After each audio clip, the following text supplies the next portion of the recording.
We're talking about a mental health and brain health crisis that is going undocumented by public health institutions and climate policy institutions the worldwide, right? Even in cases where you have something like a public health model or something like a climate economic model pricing some health effects of climate change, they tend to think about things like cardiovascular risk and diarrheal diseases and things like that. Nowhere in any of these models are we taking brain health into account.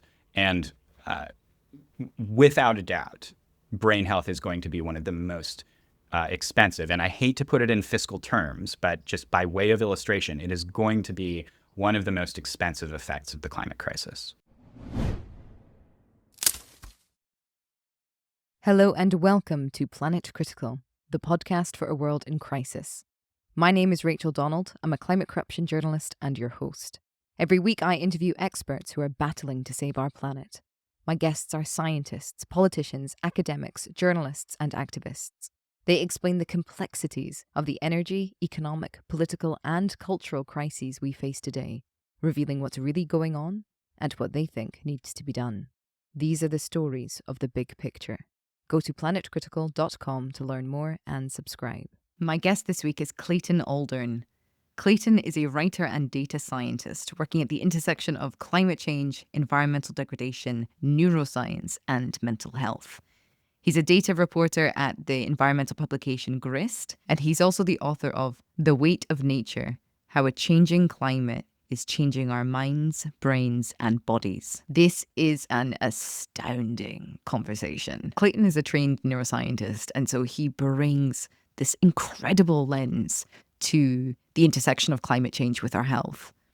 And on this episode, he runs through all the different ways that a warming world is literally changing how our brains function. It's changing our behavior, our susceptibility to illness, and in a particularly scary part of the episode, he runs through a bunch of different bacteria and diseases that are being unleashed by warming temperatures that trigger neurodegenerative diseases. He explains that this huge mental health and brain health crisis is completely underreported in public health. It's almost invisible to policymakers, and it means that we are running out of time to make the necessary changes to adapt, to mitigate, and to treat a population that is undergoing drastic changes in their environment very quickly. We discuss the correlations between rising temperatures and violence, aggression. Clayton explains some astonishing research that connects environmental disasters with PTSD. And we also discuss the possibility of pain as empathy, with Clayton saying we need to experience this and have the language to discuss our experiences if we're going to actually tackle the reality of what is happening. And if our brains are going to be able to make sense of what is happening, and that our bodies are a way to make sense of what is happening in other creatures, in other people, in nature herself. And that, sadly, it is very much those in power who have the least access to the majority's experiences, meaning we have an uphill battle to reveal reality as it is. I hope you all enjoy the episode. If you do, please share it far and wide. And if you're loving the show, become a patron on Patreon or support Planet Critical with a paid subscription at planetcritical.com. By signing up, you'll get the Planet Critical newsletter delivered straight to your inbox every week. You'll also have access to the wonderful Planet Critical community who are full of inspiring thoughts, ideas, critiques, and determination. The links are in the description box below. I'm so grateful to everyone who chooses to support the project. I'm a vehement believer in ad-free and open access content, so Planet Critical wouldn't exist without the direct support of the amazing community. Thank you so much to all of you who keep the project going every week. Clayton, thank you so much for joining me on Planet Critical. It is a pleasure to have you on the show. It's so lovely to be here. My very big first question for you is, why is the world in crisis? Oh gosh. Well, my very brief answer for you is capitalism, which is perhaps unsurprising to any listeners here, and also maybe not that useful of an answer in 2025. I think it does imply a couple things, though, and I do mean that quite seriously, right? My work tends to focus on the relationship between climate change and brain health. And this is definitionally a relational art, right? Thinking about how the environment acts on the self, the environment acts on the brain, the mind. This is a relational art. Capitalism doesn't really love relations. It's all about individualism, right? And I would argue that that individualism, pervasive as it is in the West, can spell downfall for quite a few reasons, some of which I think are embedded in some hard biology here, some hard neuroscience. And, I'm very happy to talk about my work to that end. The slightly longer answer to your question, why is the world in crisis, from my perspective, is that we're kind of staring down the barrel of this climate crisis and saying things like, oh, it's going to be really bad in 50 years. It's going to be really expensive in 20 years. But we're often speaking about it in terms of that other place and future time. And even when it comes crashing into our own lives, even when we say, okay, yeah, sure, that wildfire looks pretty serious and it's probably attributable to climate change, we're still not necessarily internalizing it to the degree that I think we ought to. And the reason I think we ought to think about internalizing these climate narratives is because the climate is here within us, right? This is a thing that is happening to us on the inside. The climate is changing us from the inside out, right? As temperatures spike, we see shifts in aggressive behavior. We know that at higher temperatures, students are less critical thinkers, right? We see cognitive declines in the heat. We know that particulate matter, for example, is a predictor of cognitive decline as well. It's a predictor of things like neurodegeneration. We know that as the climate changes and the types of brain disease vectors like ticks and mosquitoes that cause all kinds of things that you don't want to get a diagnosis of, right? Things like neuroborreliosis and yellow fever and cerebral malaria, right? Those disease vectors are expanding their habitable range as a function of rainfall patterns and temperature differentials and blah, blah, blah.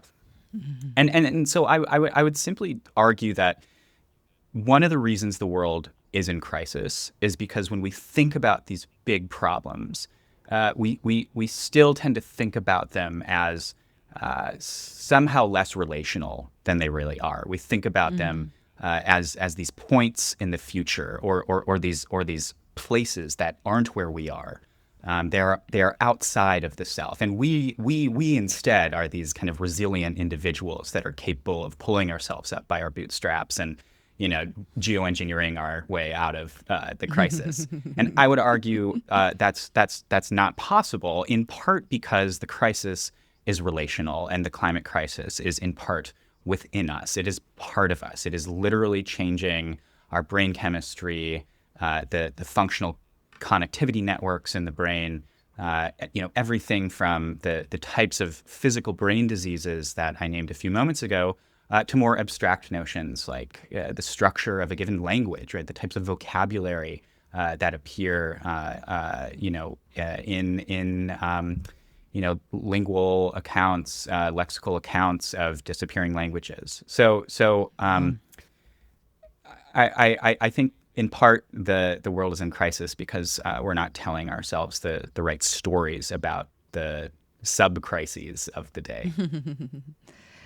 Excellent. Now, I really want to get into your research on this relationship between environment. I had Ian McGilchrist on the show recently. It was like, environment is a bad word. So, just the world, nature, that which is external is also internal, and our brains. And to supplement that, sort of give you a bridge, if you will, to go off of, I've been doing some research into the shocking impacts, like the underreported impacts of rising temperatures on animals. And there are some truly amazing things, like the increase of mass mortality events, which is when species populations just drop off, not to extinction levels, but really quite suddenly and dramatically. So hundreds of thousands of antelopes keel over in a day because a bacteria that has lived in their mouths throughout their entire existence as a species suddenly moves into their bloodstream because of higher temperatures than normal and just kills Yeah. all of them. There was Yeah. a huge event where hundreds of millions of starfish died off the course of off the coast of Australia, and that was also because of heat. And I think it was also to do with the bacteria. And these poor creatures, I mean, we have it documented, were tearing off their own legs, their own sort of infected legs, in order to try to survive. And those Yeah. that didn't, the scientists literally said they melted into white gloop. And this Yes. is it. It's not just rising sea levels. It's not just wildfires. It is also changing our very chemistry, our biology. There's a species of dragon. There's a species of lizard dragon that under certain temperatures, all the male embryos become female. And so scientists are warning this species could go extinct by virtue of there not being cool enough environments in order for male embryos to develop, which is just an astonishing fact. So I've loved learning about all of these sort of particularities sort of in our kinfolk kingdom. But please tell us, how does it affect humans? Well, unfortunately, kind of similarly, right? Not least because we are, by Ripping off our definition, legs. animals. Yes, and we're metaphorically, perhaps. Indeed, when you mentioned the starfish, I was like, well, gosh, isn't that a picture of the human race? Just devolving into a goop that is ripping its own legs off as it melts. Yeah. Where to begin? I think that we can kind of think of the relationship between climate change and I'll say environmental change broadly. When we talk about the climate crisis, I think it's a useful lens for noticing the changes that environmental changes spur within us. But these changes, of course, aren't unique to climate change per se. They just define what it means to be an organism living in an environment, which we are, of course. And by definition, when that environment changes, you should expect us to change in kind. One of the reasons that's true is because the point of the brain is to model the world around it, right? The function of neural systems, the function of cognitive systems throughout evolution, right, is to instantiate a generative model of the world.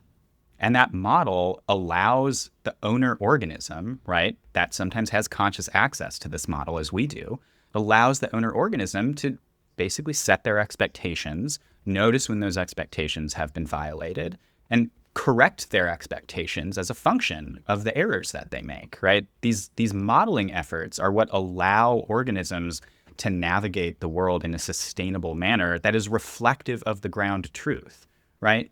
We couldn't succeed as biological beings if we weren't somehow reflecting the world around us, if we were not responsive to the world around us. And to be responsive to that world, we need to model it. So, of course, when the world changes, we also change. Now, that's a problem for a couple of reasons, some of which are psychological. You can imagine, of course, the shifting baseline syndrome account of this modeling exercise, which would say, well, dang, every generation, we kind of forget the definition of normal. There's this generational amnesia that's constantly being injected into the system, such that when we look out at a population of fish or a population of insects, we only can define normal as a function of our own experience, right? We can only ever say, well, we've only ever been alive as long as we've been alive. So we can only ever say, without referring to the historical record or without referring to generational anthologies or oral histories thereof, we can only ever say, well, it's a bit different than I was younger, but it's not so much worse. And again, it's because we're only able to capture the world as we experience it. So how does this grand function of the brain as model bear on some of the relationships we're talking about? There are these behavioral effects that are worth noting, and I've mentioned a couple of them. We know that aggressive behavior spikes in the heat, and this is true at kind of all levels of aggregation, right? You look at the individual, you look at the community, the population. You run these studies online where you match weather data with social media sentiment and find that on hotter days, people are using more slurs and hate speech online, right? Wow. This is the kind of thing that you can excavate from public records requests, right? We recently saw a study come out of Harvard that looked at the U.S. Postal Service and showed that on hotter days, there were more instances of sexual and racial harassment claims that were filed on behalf of employees working both inside and outside, right? So it's not a matter of direct exposure to the heat all day per se, right? Because when you are warm, that warmth is going to follow you indoors. Even if there's air conditioning, right? You're going to take a while to acclimate. And so we see evidence of harassment spikes on workers in the Postal Service. We see the same thing with respect to union grievances. They tick up in the heat. We've seen a study of immigration judges in the United States, wherein on hotter days, judges, and this is comparing judges to themselves over time, not looking at judges in different regions, not looking at hot days versus cold days, but comparing different judges to one another. This is simply saying, and we can ask the same question of students, we can ask the same question of financial workers. What happens to a given individual over time with respect to themselves at different temperatures? And what we observe of these ostensibly level-headed, objective decision makers that we call judges is that on hotter days, they're less likely to err on the side of an asylum applicant, for example. So we know that heat, and I will also add air pollution to the mix here, which is sometimes a cause of climate change, right? In the case of burning fossil fuels, but is also a consequence of climate change through something like wildfire smoke. We know that heat and air pollution are some of these environmental vectors that bear on these cognitive behavioral patterns that we exhibit. And it's not just true of people, right? You mentioned the slew of animals that is experiencing the effects of heat. They are also behaviorally experiencing the effects of heat. We know that monkeys and spiders and various species of fish exhibit more aggression at higher temperatures, right? And so it's no surprise that when we look at the economic or epidemiological or other sociological literature, we see these thumbprints of heat and air pollution on all kinds of behaviors. That's kind of one bucket, and I think it's an underappreciated bucket in terms of thinking through the effects of the climate crisis. Because one begins to necessarily ask the question, well, how do we measure something like that? How do we aggregate the effects thereof? We do actually have nice models, right, for thinking about like work productivity or something like that. But I think I'm on a podcast where I can say standard economic measures of productivity are perhaps flawed. Maybe maximizing productivity under the current economic system isn't a laudable goal. So even when we think about trying to put a price tag on something like the fact that workers are less productive, even indoor workers are less productive in the heat, we have to ask ourselves what we mean by that and why and how to measure it and how to respond accordingly. So there's that bucket. I think there's another bucket of effects that we started to hint at that's more about disease pathology. So this is the spread of disease vectors. It's also the kind of waking up effects that you named in animals' mouths, for example. Yeah.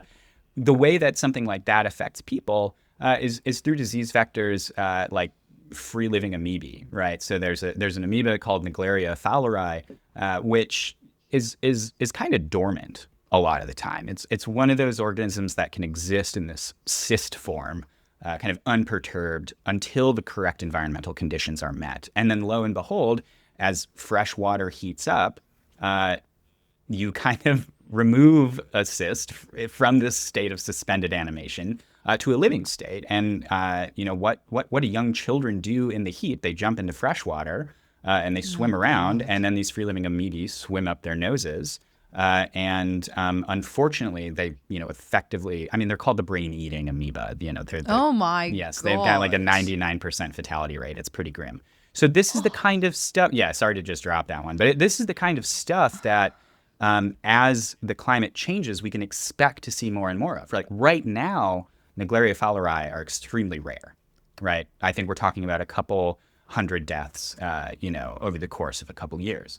That is still significant, and it is a number that's going to get worse. And unfortunately, we're talking about one organism in that case. We can also, turn the table and look at something like a secondary vector, something like blue-green algae, right? Cyanobacteria. So this is another case of an organism that can kind of just hang out undisturbed until the correct environmental conditions are met. And in the case of cyanobacteria, when there's plenty of sunlight, which there is, and warm water, and the waters are becoming warmer, and the correct pH balance, which is aided, of course, by all of the synthetic fertilizers that's running off from agricultural operations and running off at higher rates because as storms increase as a function of climate change, this runoff, this stuff is loosed into rivers, et cetera, you see blue-green algae wake up and you have these big blooms in freshwater and brackish water systems.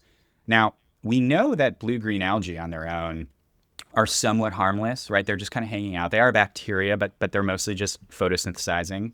Unfortunately, it appears to also be the case that they release a neurotoxin. And that's why you don't want to swim in water that is host to cyanobacteria blooms.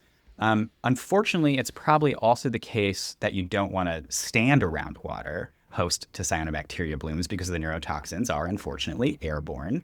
And one of, it turns out, the primary causal predictors of neurodegenerative diseases like ALS, right? Amyotrophic lateral sclerosis, Lou Gehrig's disease, which is, again, one of the most heartbreaking, cruel conditions that can befall a human on planet Earth, right? It tends to strike people in the prime of life. There's no cure. It's a degenerative condition that has an awful prognosis. And this is true of so many neurodegenerative diseases that very few cases are explained by genetics. Most are explained by environmental variables. And of the variance that is explained by the environment, we know in the case of something like ALS that this neurotoxin in question, BMAA, is being released by growing in size and frequency cyanobacterial blooms all around the world. So that's the kind of disease bucket. That's the scary stuff. And then there's one more, and I'll be quick. There's one more scary bucket. Take your time. Yeah. Which is the stuff that we've probably already heard about, the stuff that we've discussed, in the popular press. So it is perhaps no surprise that if you experience in an intimate manner a wildfire or a hurricane or a flood, you may have some symptomology after the fact that's reflective of something like post-traumatic stress disorder. The truth here is that you don't need to go to war, right, to come down with something like PTSD, right? Trauma is within eyesight a lot of the time in my own country and around the world because of climate disasters and the experience thereof. And I said within eyesight because a lot of these effects, you don't even need to necessarily lose property or lose a loved one. Merely bearing witness to something like climate disaster can be enough to spur symptomology representative of PTSD. And as these storms and fires, again, increase in size and frequency, even if people don't change their behavior at all, right? Even if we just continue to persist in our own lives, minding our own business, we can expect the frequency, right, the incidence of something like PTSD to rise in kind. So that third bucket is kind of this psychological bucket. I would also put something like climate anxiety in there. My work doesn't really think too hard about climate anxiety because I would argue this is a function of thinking about climate change, right? Of reflecting on the doom, the crisis, as it were, and the kind of requisite, and I would argue quite rational responses, the psychological responses that come with reflecting on the crisis.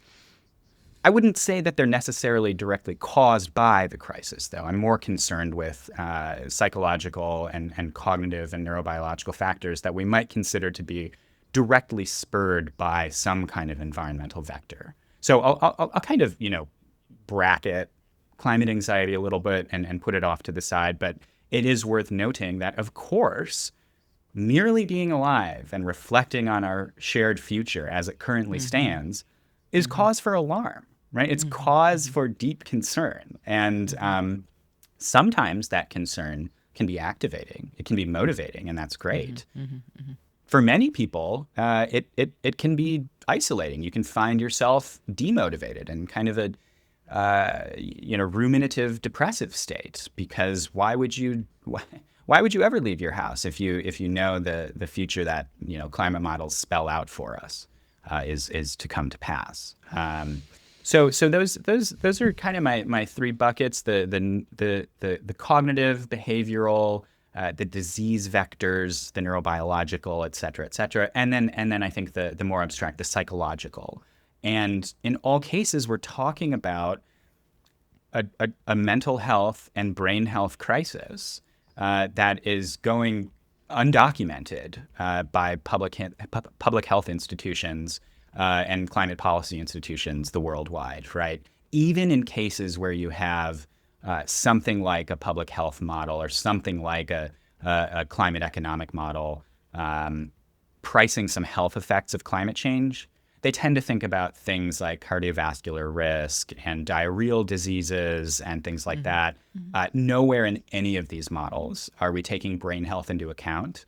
And without a doubt, brain health is going to be one of the most expensive. And I hate to put it in fiscal terms, but just by way of illustration, it is going to be one of the most expensive effects of the climate crisis.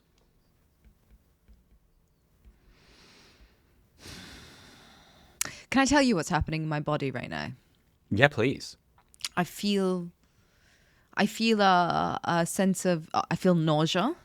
Yeah. I feel like tingles in my sort of extremities, and a sense of just off kilter, a sense of disturbance.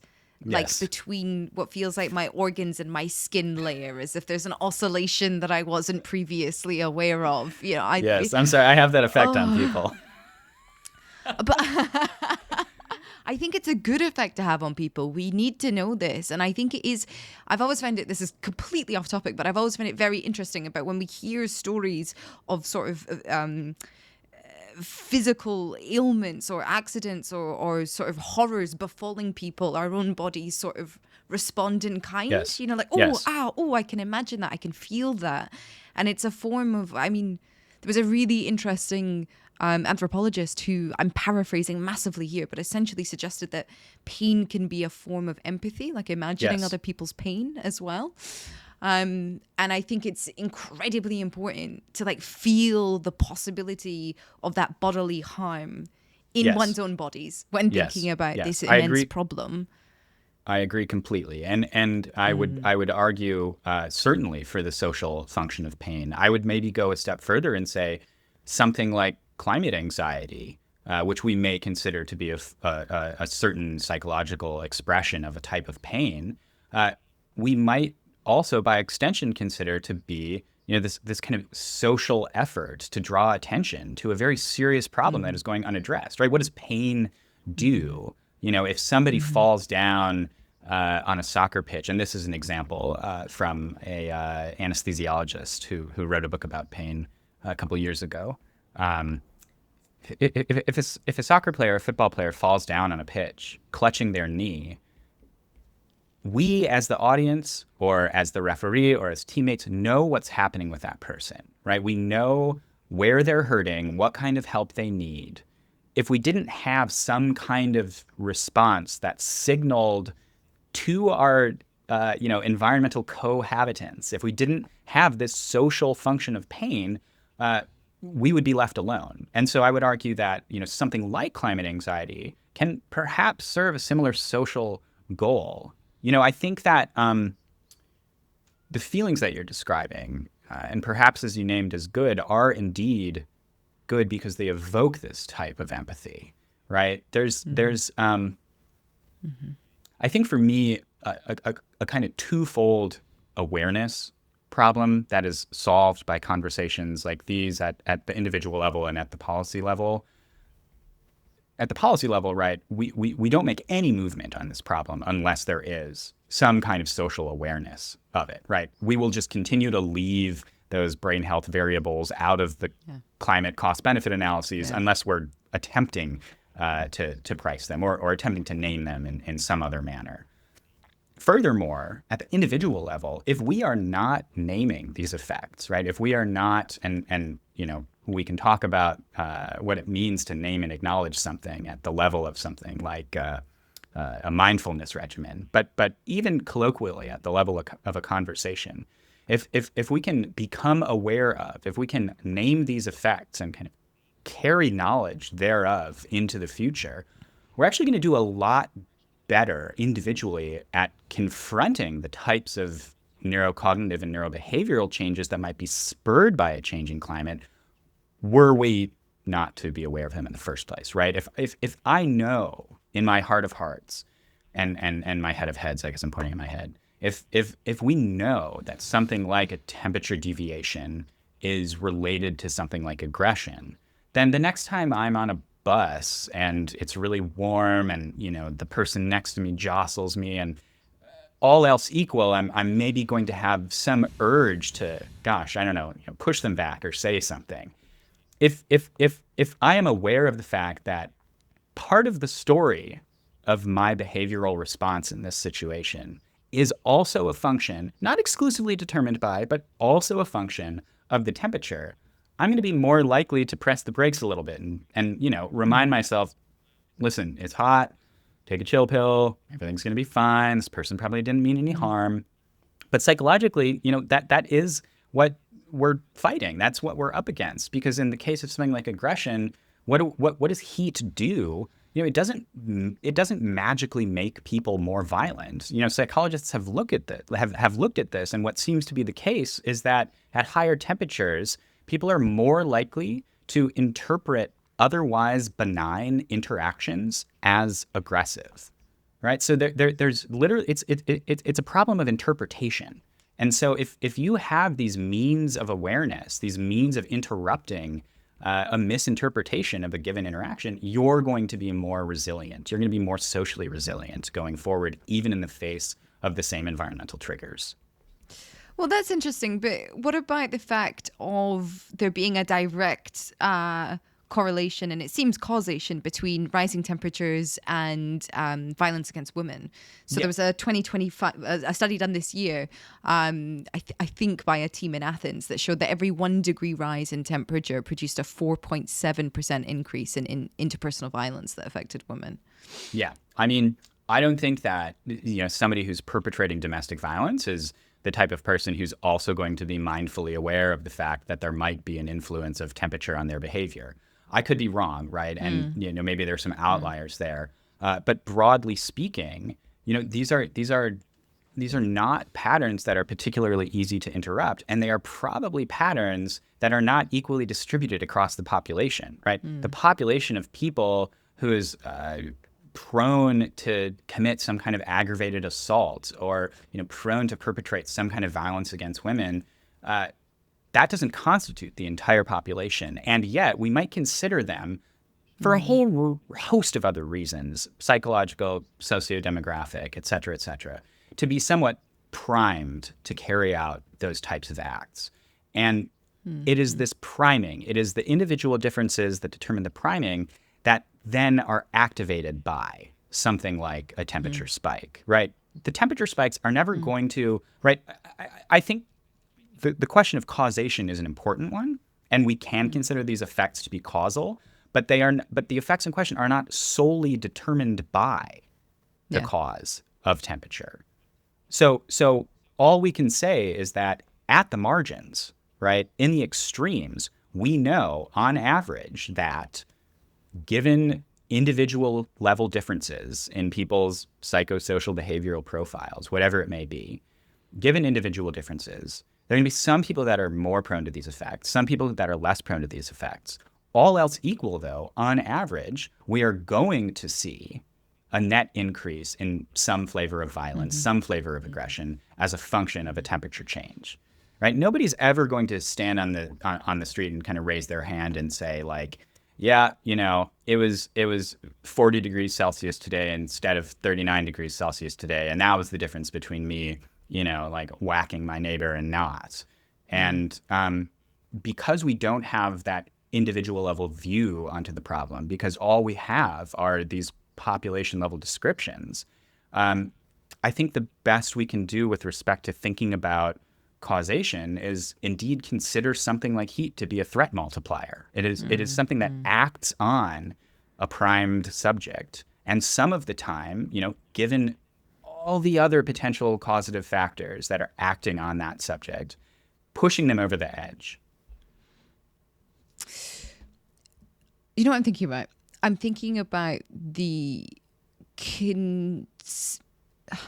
I'm thinking about the significant and ever-increasing difference in the environments of the people that tend to be in charge, if you will, and make decisions.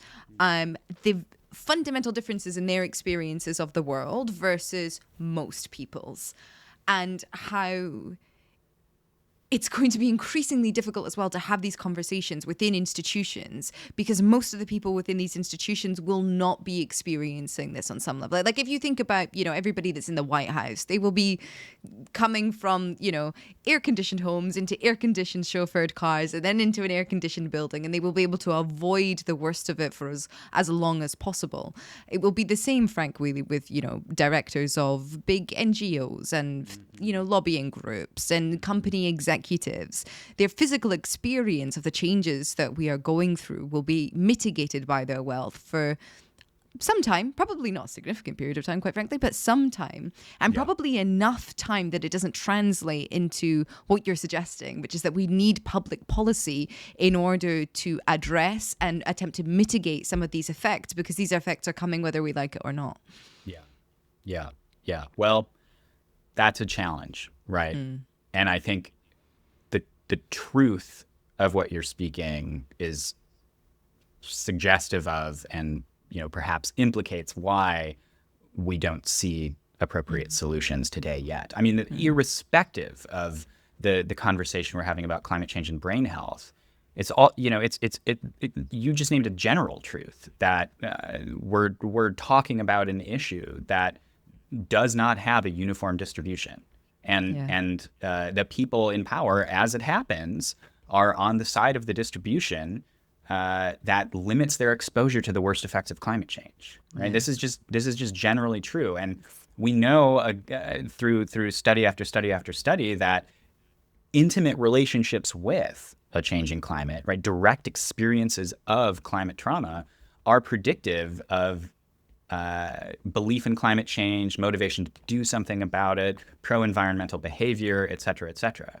And so indeed, if a given leader remains insulated from these effects, all else equal, they're going to psychologically be less primed to do anything about them. That's just true. And unfortunately, it's already the world we live in. That is part of the challenge.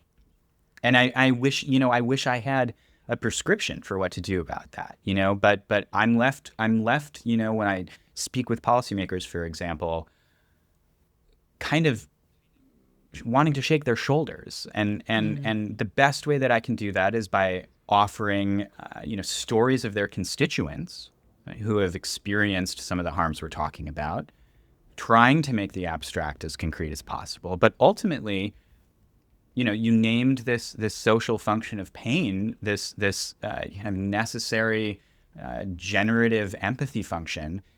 If the empathy isn't there, if you cannot somehow spur the empathy in question, then I'm not sure where change comes from. I do think one of our great tasks is spurring that empathy. Do you mean causing pain? Do you think they need to feel some pain? Your words, not mine. No, I don't know. I mean, I think that there I think that there's intellectual pain to be experienced. There's political pain to be experienced, right?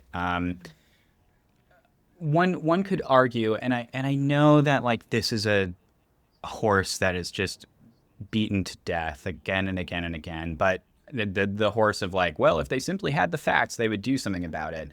I do Yeah. think that there are means by which we can talk about the same facts that potentially convey more of an empathetic prod than others. By way of example, the other day I saw this study that, and I'm probably going to misquote it, but That's okay. effectively the idea was that it wasn't even a climate study. It was a biodiversity study, and it was looking at this I think agricultural community. There had been a decline in the bat population, right? And as a function of this decline, the farmers in question had decided to start using these insecticides.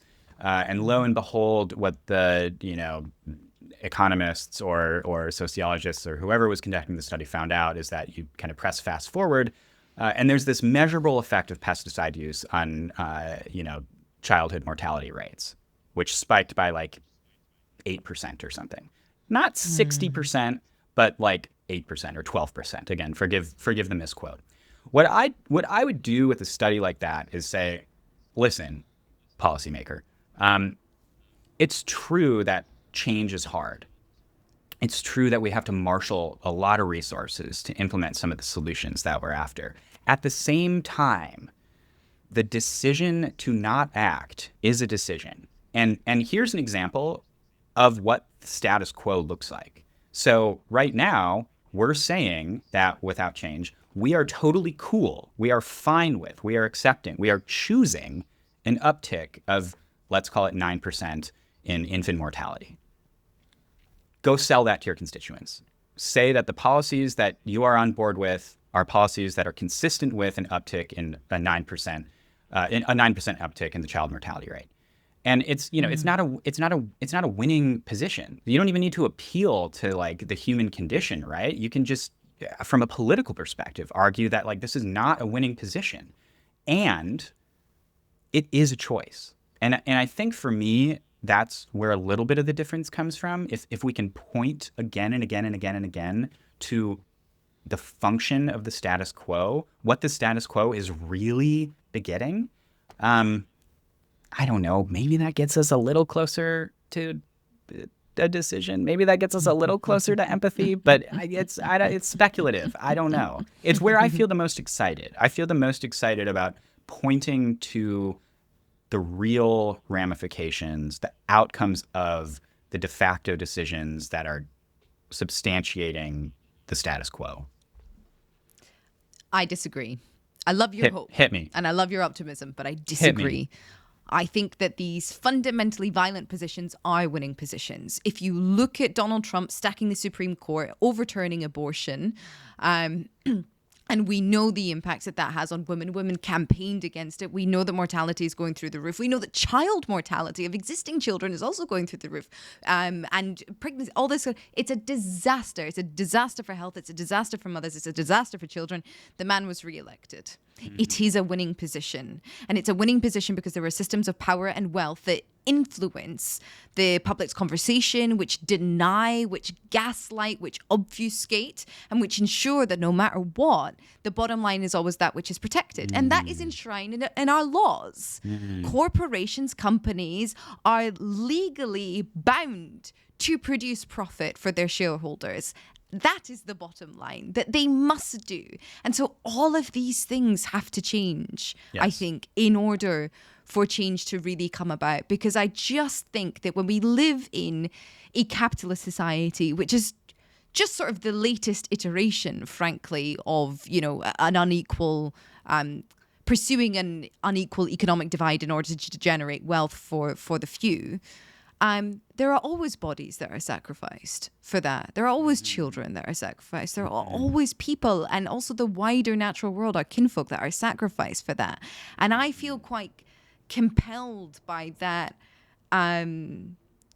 truth, because this is how it has been for a very, very long time. And I don't think that we can kid ourselves And I'm not saying that's what you're doing. Please, I hope that doesn't come off the wrong way. But we cannot kid ourselves that this is the thing that we can reform, that this is the thing that will wake up and find some sense of empathy, because it depends on the violence. It needs the violence in order to function. So I don't disagree. I certainly don't disagree with the diagnosis. Here's where I get stuck. So here's the circle that I need you to square for me. One thing we also know is that when left-facing or leftward parties adopt the violent rhetoric, right? When they move toward something like the right, when we see the violence become part of the position of, the global left, whatever the heck that is, all we know empirically is that it increases vote shares for the right. Like it doesn't work. So I don't think that you're suggesting that we ought to be adopting the rhetoric of the right per se. But I do wonder what it means in practice to think rigorously about and communicate as a function of this violence in a productive manner.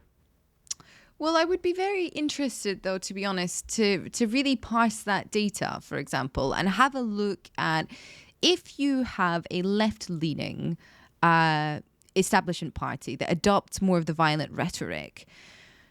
How do they stand against a continuing tradition of whatever conservative position was there? Because really what we've seen is these left parties essentially take up the position of the establishment, and then these authoritarian but anti-establishment break the system, charismatic leaders come forward, and that's actually but that's actually what's winning. I think, and I obviously don't have the data, but from what I have seen, both in South American elections, in European elections, in the United Kingdom and in the United States, it's not been that the old-fashioned conservative tradition has just won out. It's that they have also been usurped, and that people are just fed up. They are sick of the status quo and they want something new. And that guy who's lying through his front teeth promises something new. I think that's what's going on. Yeah, fair enough. Also, can I add one more thing to that? Please. It's that fake charismatic guy that's lying through his teeth, he is speaking to the violence that they experience as well. Mm-hmm. And I think that's what's such an important part of populism. That Donald Trump, he did speak to the working class. Boris Johnson, same thing. Even though, they were lying. But for the first time in a long time, somebody was speaking to the working class and saying, you've got it tough. Life has gotten really shit for you. I'm going to fix it. Obviously, there's no intention of that. But I think because people can experience all of the things that we're talking about in their bodies, and they can literally see their quality of life declining, they don't need economic graphs for that. They can feel it. They can see it. They see it in their wallet. I think the fact that these populist leaders come out and draw attention to that, I think that's what gets the vote. Yeah, well said. Clayton, I want to thank you because my brain is on fire right now. I love your research. I love everything that you've said. Obviously, I hate it, but I love it. And I'm gonna weave some of what you've said into my book as well. This has been such an astounding episode.